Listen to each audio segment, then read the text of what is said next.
Welcome to this week's Monday Motivation video. And so guys, it is very windy here. So if you hear all this racket in the background, it's the wind. Other than that, it's a very beautiful day. It's like in the 60s. And so our weather here in Oklahoma is crazy. We're either 60 degrees or 20 degrees, and you just never know what you're going to get. But today it is pretty. So guys, I wanted to talk to you about dealing with distractions. So distraction is at its all-time high, it seems like.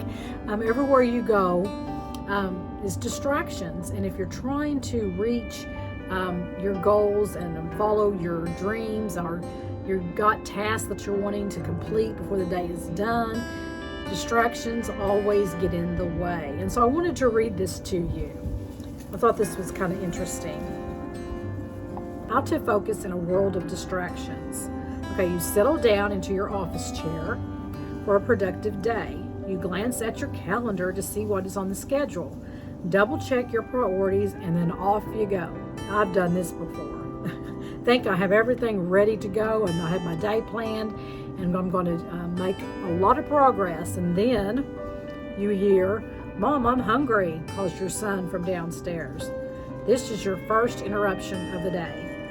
After preparing him a snack, you sit back down, you review your calendar and task for a second time.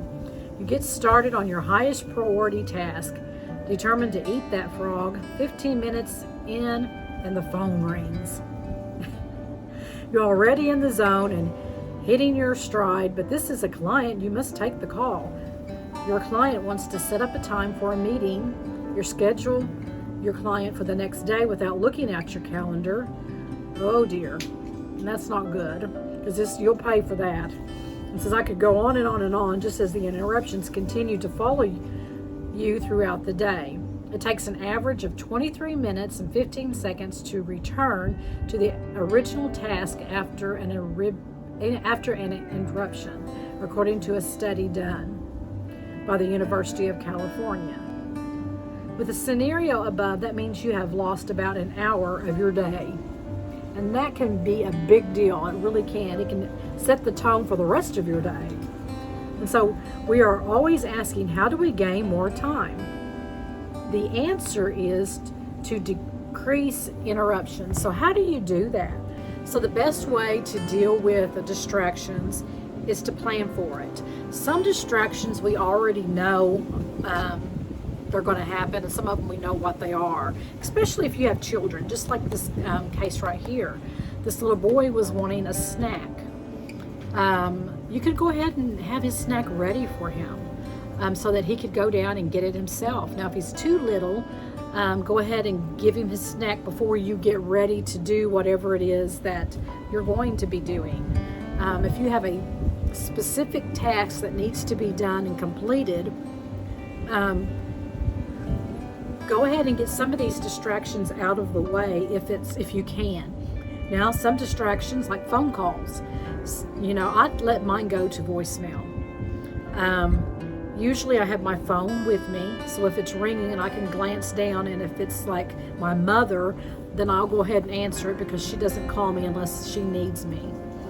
But if it's a call that I know they're just wanting to talk, I'll just let it go to my voicemail, and I will get back with them when I have, completed what I needed to get done for the day. Some distractions, you don't know what they are, and it's kind of hard to prepare for.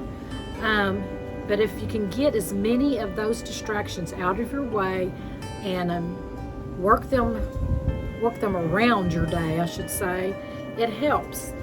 Being prepared, if you have to design a blueprint for your day, whatever it is that you need to do, go ahead and do it and stick with it.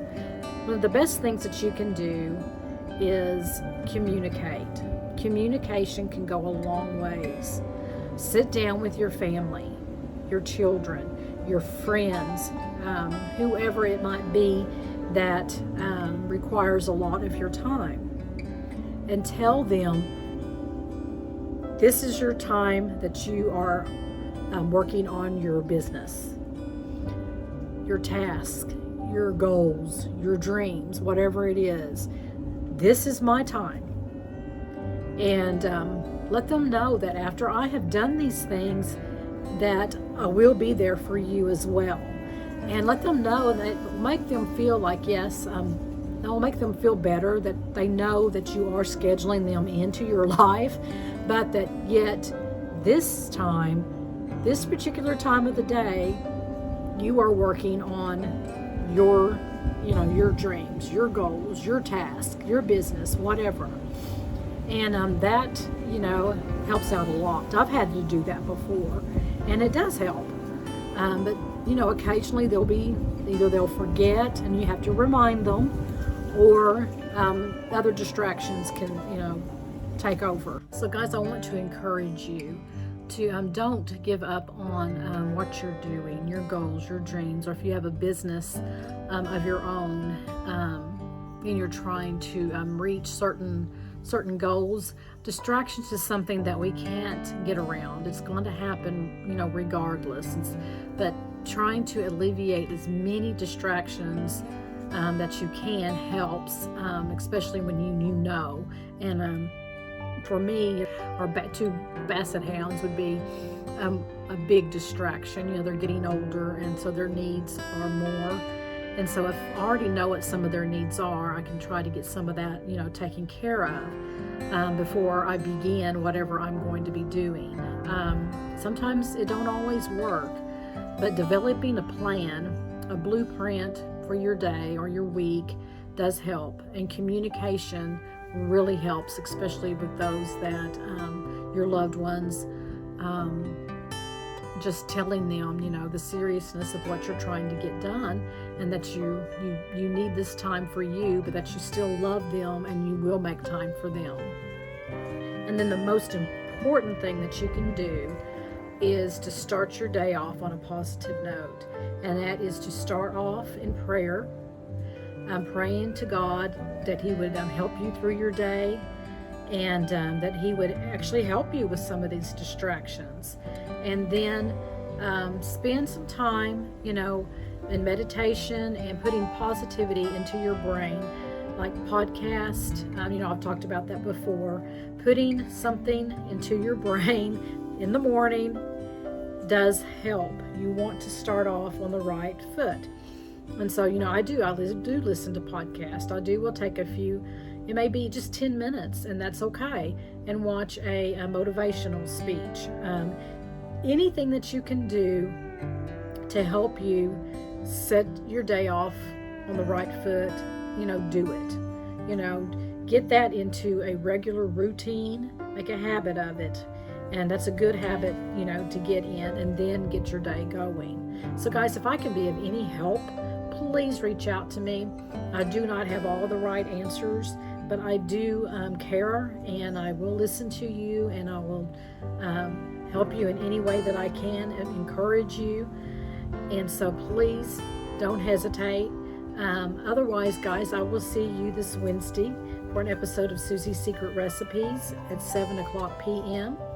And this next Monday for another episode of Monday Motivation at 7 o'clock a.m. Central Time. May God bless you, and happy trails.